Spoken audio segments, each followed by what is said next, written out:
You're now watching Showbiz Now, your daily showbiz update.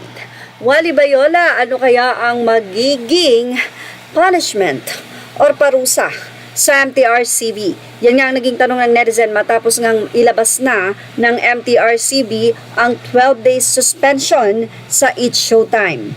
Ayon kasi sa MTRCB, marami na rin daw mga reklamong natatanggap noon pa ang MTRCB pero hindi nga yata ito nabibigyan ng tuon o ng pansin. This time ay hindi na nga nakaligtas ang It's Showtime dahil na rin sa reklamo ng mga netizen na hindi dapat ginawa nila Vice Ganda at Ayon Perez sa isa sa segment ng It's Showtime. Ito ay ang pagkain nila ng cake na medyo hindi daw angkop sa paningin ng mga bata. Lalong-lalo na nga at ito ay sa segment pa ng pambatang episode doon sa nasabing noontime show. Kaya naman nag-react ang mga netizen at hindi nga nabigo ang mga ito dahil pinatawag ng MTRCB ang production or producer ng It's Showtime. Pinatawag sila ni Chairwoman MTRCB Lala Soto at ilang panahon ginugol ang kanilang pagrebesa para madesisyonan kung ano nga ba ang angkop na kaparusahan sa It's Showtime. Inilabas nila ang nasabing desisyon at ayon sa balita, 12 days suspension nga ang nasabing hindi pag-i-air ng It's Showtime.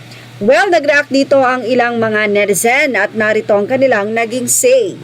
Sa mga netizen, kung totoo ang info ng entertainment journalist na si Crispina Belen na pinatawad ng MTRCB ng 12 days suspension ng It's Showtime, hindi lang dapat i-appeal ang suspension. The industry should unite and call for the abolition of the MTRCB. Sigaw pa ng mga followers or viewers ng It's Showtime, ang unfair if totoo man yun. Pwede bang bumaba ka na lang sa pwesto, Lala Soto? Porkit magulang at kamag-anak hindi mo napapatawan, sana hindi ka na lang umupo kung ganyan ka lang din. Makakarma din si Lala Soto, claim it, nang damay pa ng mga empleyado at mga madla na sumasayaw sa show, basta bahala na si karma sa'yo, madam. Para sa kanila ay unfair nga daw ang naging desisyon na ito ni Lala Soto. Pero sa ngayon ay nauna nga ang pagrereklamo sa It's Showtime at hinihintay naman natin kung ano naman ang magiging desisyon ni Lala Soto sa nasabing pagtawag naman sa EAT sa isa sa host doon na si Wally Bayola na nagmura. Pero marami ang nagsabi na tila hindi nga sinasadya ito na may air dahil hindi na nakatapat kay Wally at hindi niya ina-expect na madidinig ito.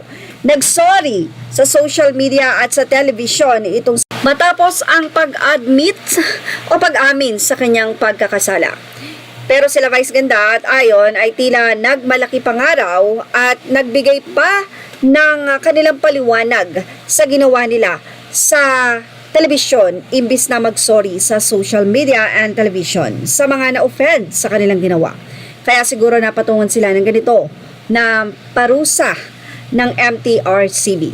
But anyway, iyan nga abangan natin kung mayroon bang kaukulang kaparusarahan kay Wally. Siya ba ay masususpinde, mag-isa lamang, o madadamay ang buong EAT. Yan ang ating Showbiz Now update. Images are all credit to the rightful owners and thank you for watching Showbiz Now.